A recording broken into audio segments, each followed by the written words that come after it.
বালির বস্তা দিয়ে যেমন নদী ভাঙন আটকানো যায় না, তেমনি কি বারবার বাড়িতে বিধায়ক, সাংসদ, কাউন্সিলরদের বৈঠকে ডেকে আদৌ দলের ভাঙন আটকাতে পারবেন মমতা বন্দ্যোপাধ্যায়? এখন প্রতিদিনই রাজ্য রাজনীতিতে দেখা যাচ্ছে চমকপ্রদ নানা ঘটনা। কখনো মুখ্যমন্ত্রী শুভেন্দু অধিকারীর প্রশাসনিক বৈঠকে উপস্থিত হচ্ছেন তৃণমূলের সাংসদ, বিধায়করা, কখনো তো কখনো ইস্তফা দিচ্ছেন, মুখ খুলছেন, সরাসরি দলের শীর্ষ নেতৃত্বের সমালোচনা করছেন। জাহাঙ্গীর আমাকে আস্তে আস্তে বলেছে, দাদা সব দিয়েছো, একটা বৈদ্যুতিক চুল্লি করে দিতে হবে। আমি ভাবলাম 4 তারিখ ফল বেরোনোর পর কিছু লোক তো হার্ট অ্যাটাক করবে, তাদের শর্টকাটটাও ভালো করে করা আমাদের উচিত।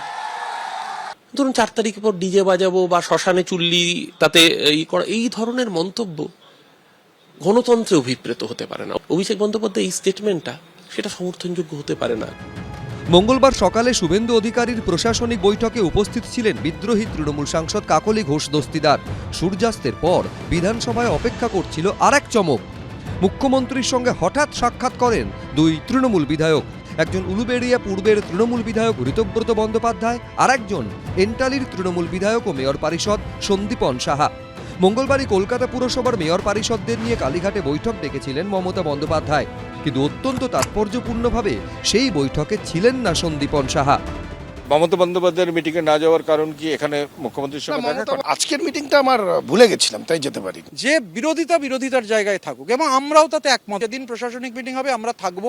15 বছর ডাকা হয়নি, তো কেউ যদি সেই ভুলটা শুধরোতে চান তাকে তো ওয়েলকাম করা উচিত। ফলতার তৃণমূল প্রার্থী জাহাঙ্গীর খান, যিনি অভিষেক বন্দ্যোপাধ্যায়ের অত্যন্ত ঘনিষ্ঠ বলে পরিচিত, তিনি ফলতার ভোট থেকে সরে দাঁড়ানোর পরই অত্যন্ত তাৎপর্যপূর্ণভাবে তার বহিষ্কারের দাবি তোলেন ঋতব্রত বন্দ্যোপাধ্যায়। প্রিভিলেজড একজন লোক যখন পার্টিকে ব্যাকস্ট্যাপ করলো, তখন তার বিরুদ্ধে তাকে এক্সপেল করতে কোথায় সমস্যা আমরা বুঝছি না। একদিকে যখন তৃণমূল বিধায়করা ছক ভাঙছেন, তখন রাজ্য জুড়ে বিভিন্ন পুরসভায় তৃণমূল কাউন্সিলররা নাগাড়ে ইস্তফা দিয়ে চলেছেন। গত কয়েকদিনে রাজ্যের 8টি পুরসভা মিলিয়ে ইস্তফা দেওয়া তৃণমূল কাউন্সিলরের সংখ্যা সেঞ্চুরি পার করে গিয়েছে। হালিশহর পুরসভার 16 জন কাউন্সিলর, ভাটপাড়া পুরসভার 32 জনের মধ্যে 32 জনই, গারুলিয়া পুরসভার 18 জন, কাঁচরাপাড়ার 14 জন, উত্তর ব্যারাকপুর পুরসভার 15 জন, ডায়মন্ড হারবার পুরসভার 8 জন, কাঁথি পুরসভার 12 জন এবং দুবরাজপুর পুরসভার 3 জন কাউন্সিলর ইস্তফা দিয়ে দিয়েছেন। পরিস্থিতি যেদিকে এগোচ্ছে তাতে তৃণমূলের শীর্ষ নেতৃত্ব এখন চরম দুশ্চিন্তায়। কৃষ্ণেন্দু অধিকারী ও অর্ণব মুখোপাধ্যায়, এবিপি আনন্দ।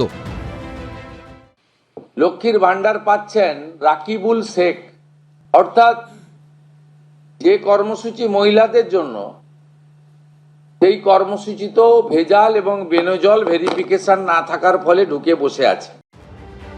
বাড়ির লক্ষ্মী মানে মহিলাদের জন্য তৃণমূল সরকার চালু করেছিল লক্ষ্মীর ভান্ডার, কিন্তু সেই প্রকল্পের উপভোক্তার তালিকাতেও ছিল জল, যার জেরে পুরুষও হয়ে গেছিলেন লক্ষ্মী। হ্যাঁ, ঠিকই শুনেছেন, লক্ষ্মীর ভান্ডারের টাকা পেতেন পুরুষও। বুধবার অন্নপূর্ণা যোজনার ফর্ম পূরণ সংক্রান্ত সাংবাদিক বৈঠক থেকে সেই তথ্য সামনে আনেন মুখ্যমন্ত্রী শুভেন্দু অধিকারী।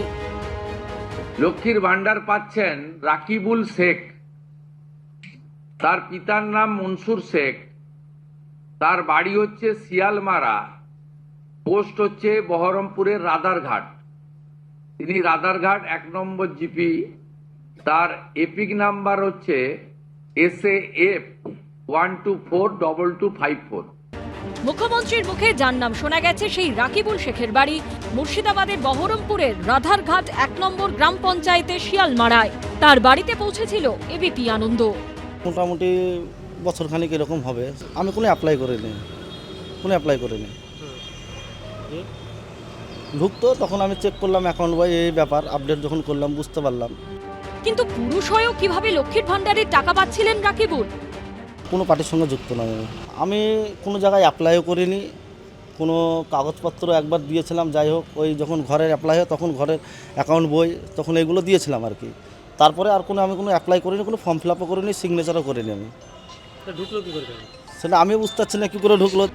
রাকিবুল পেশায় ব্যবসায়ী, রেস্তোরাঁ রয়েছে, সেই সঙ্গে আবার অ্যাকাউন্টে ঢুকছিল লক্ষ্মীর ভান্ডারের টাকাও। বছরখানেক ধরে এটা চললেও প্রশাসনকে কিছু জানাননি তিনি। যখন প্রথম টাকা ঢুকলো তখন কি আপনি বিডিও অফিসে জানিয়েছিলেন? না, বিডিও অফিসে জানাইনি আমি। এটা তো অন্যায়।